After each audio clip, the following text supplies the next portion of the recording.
자, 이 정권이 지금 제가 볼 때 전두환 때 못지않게 오히려 박정희 정권 때의 유신 시대에 못지않게 국민의 지금 인권을 탄압하고 있습니다. 저는 뭐 이 꼭 무슨 8.15나 10월 3일 날 그런 날 그냥 광화문 시청 앞에 가서 모여서 일회성 데모를 하고 그거 뭐 몇 번 하는 것이 매주마다 또 그런 거 좀 하는 것이 문정권을 쫓아내는데 별로 관계가 없다고 봅니다. 그리고 솔직히 그런 집회나 시위가요, 대중적으로 반문재인 부분들을 부각시키는 부분에 마이너스가 있다고 봅니다.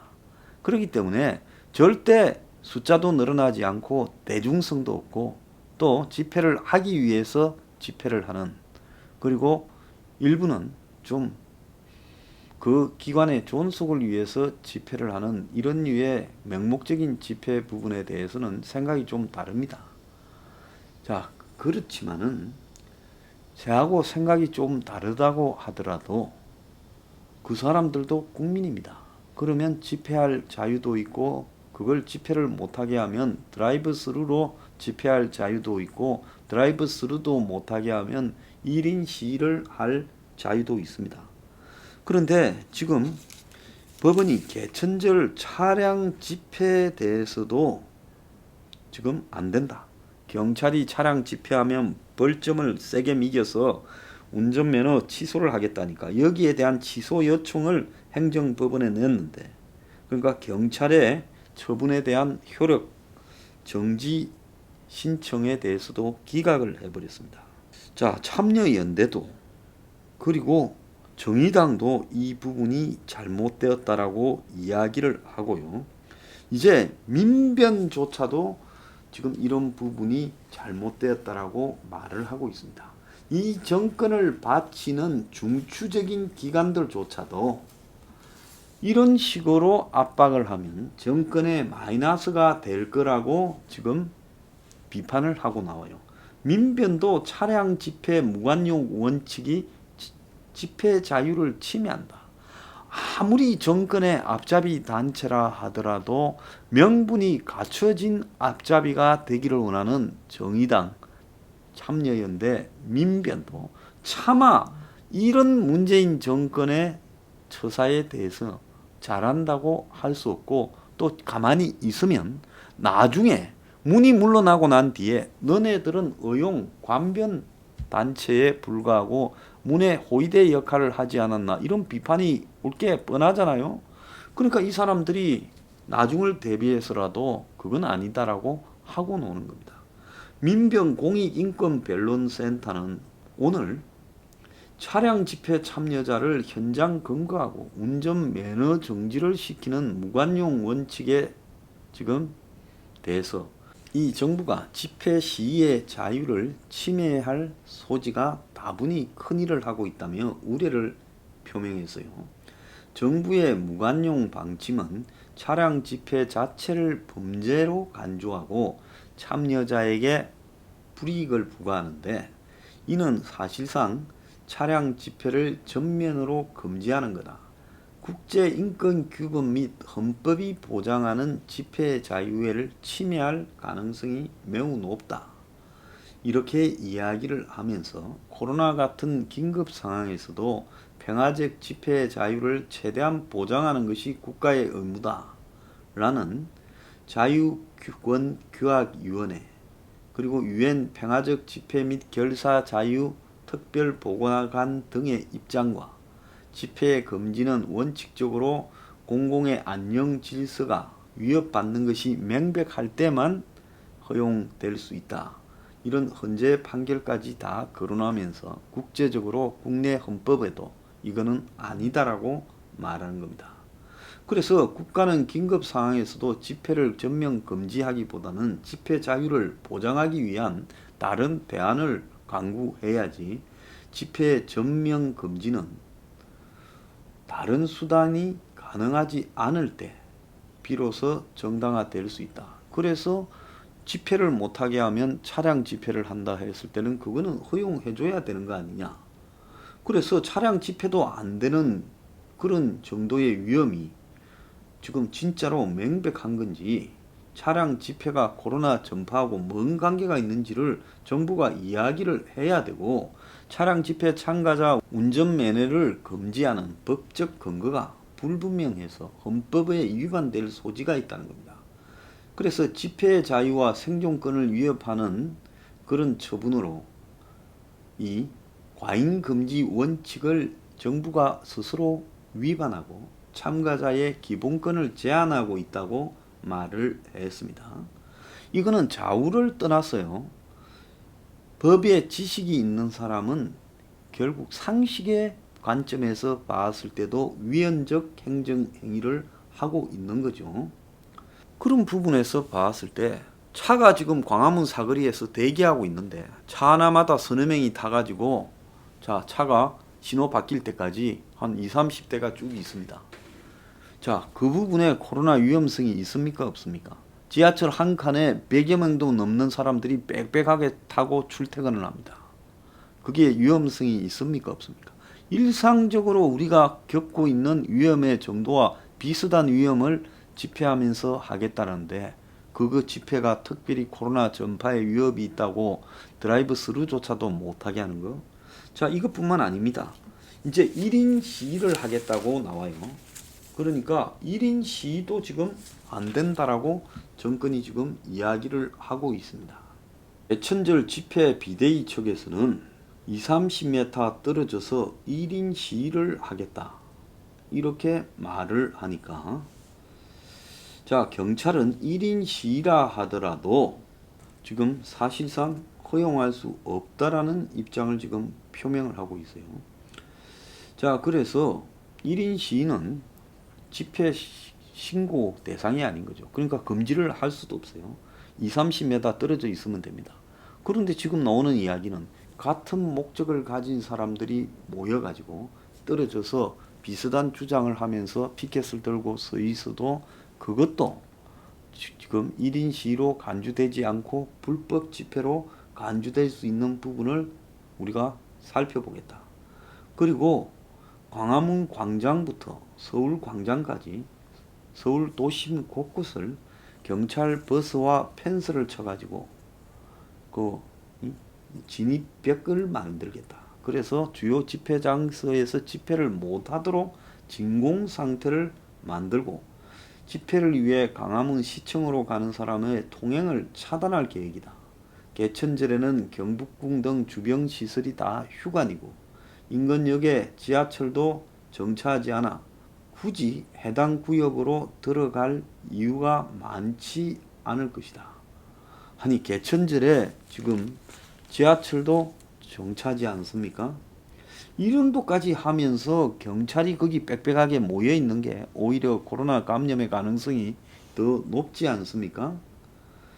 자, 그래서 이게 문가리가 지금 엄단하겠다고 이야기하고 사회적 병폐다는 식으로 이야기를 하니까 경찰이 그 문가리의 지시를 지금 받들어서 1인 시위라 하더라도 10m, 20m 떨어져 있다 하더라도 집단 행위로 볼 수 있는 경우에는 집회로 본다. 불법 요소가 있는지 면밀히 살피겠다. 이렇게 말을 하고 있습니다.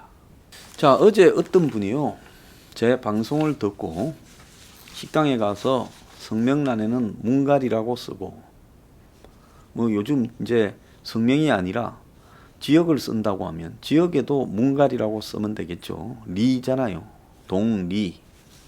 문갈이라고 쓰고, 어떤 분은 정숙동이라고 써도 되겠네요. 그래서 문갈이 정숙동 이렇게 쓰고, 전화번호는 010-1818-2828 이렇게 썼다고 합니다. 그래서 저는 그분한테 박수를 보내고 싶어요. 우리가 모든 부분에 대해서 저항을 해야 됩니다. 제가 지난주에 한 식당을 갔더만은 쓰라고 내밀어요. 난 여러분한테 안 쓴다고 약속하지 않았습니까? 그래서 저는 안 써요. 밥을 안 먹더라도 안 쓰죠. 그래서 못 쓰겠다 하니까 그 식당의 딸인지 하는 여성이 안 쓰면 밥 못 먹어요. 그래서 그러면 안 먹을게 여기까지 갔습니다. 그래서 그 뒤로 그 집에 이제 안 가고 있어요. 그래서 제가 분명히 이야기를 하자면, 지금 우리가 문 정권이 가하고 있는 모든 형태의 압박과 불법에 대해서는 이제 법 체계가 무너져서 헌법도 무너지고 법률도 무너져 가고 있습니다. 모든 국가기관이 지금 다 편파적이 되고 있어요. 추미애를 무죄라고 한 저 경찰, 저거는 한마디로 정권의 개가 돼버렸죠. 검찰이 개가 된 사건 아닙니까? 자기들 두목도 그러지 말라고 했는데도 그냥 밑에 개족보가 됐어요. 개족보라는 거는 개는 사랑스럽기는 하지만은 아래 위가 없다라는 거 아닙니까? 새끼가 크지만 부모도 물고 혼을 내고 하잖아요. 그래서 개족보라고 하는 거 아닙니까? 그래서 개족보가 돼버렸어요. 검찰이요. 이제 검찰에는 계급도 없고 검사 동일체도 없습니다. 평검사가 총장한테 야, 뭐 어쩌라고 이래도 뭐라고 할 거예요? 그래서 문이 검찰을 개족보로 만들어버리고 판사를 시다바리로 데스빵으로 만들었죠. 어이 구속시켜. 어이 풀어줘. 어이 1년 때려. 어이 다 그거 벌금 때려. 판사는 데스빵으로 전락했고 검찰은 개족보가 되어버렸습니다. 그리고 국정원 같은 경우는 스파이 기관이 됐죠. 완전히 북한 스파이 기관이 됐어요. 이런 식으로 그냥 다 국가기관을 무력화시키고 국회는 거수기죠. 있으나마나 저거 300명이 아니라 3,000명이 있어도 문가리한테 달라들 놈 하나 있겠습니까?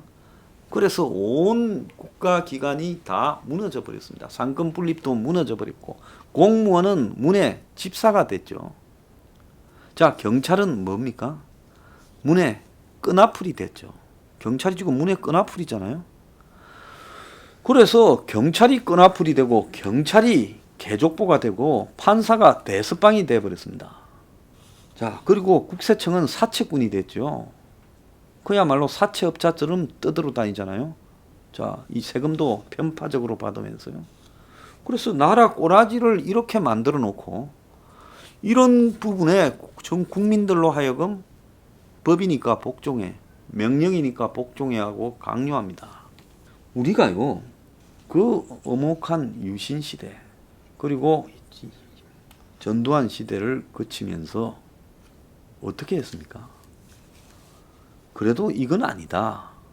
그 정권이 경제를 성장시키고 옳은 게 있다고 독재를 하면 안 되죠. 그러지 않습니까? 누구도 옳다고 독재하면 안 되는 겁니다. 옳아도 옳은 것은 옳은 것이고 옳은 걸 추구하는 방식도 독재는 아닌 거죠. 민주적으로 해야죠.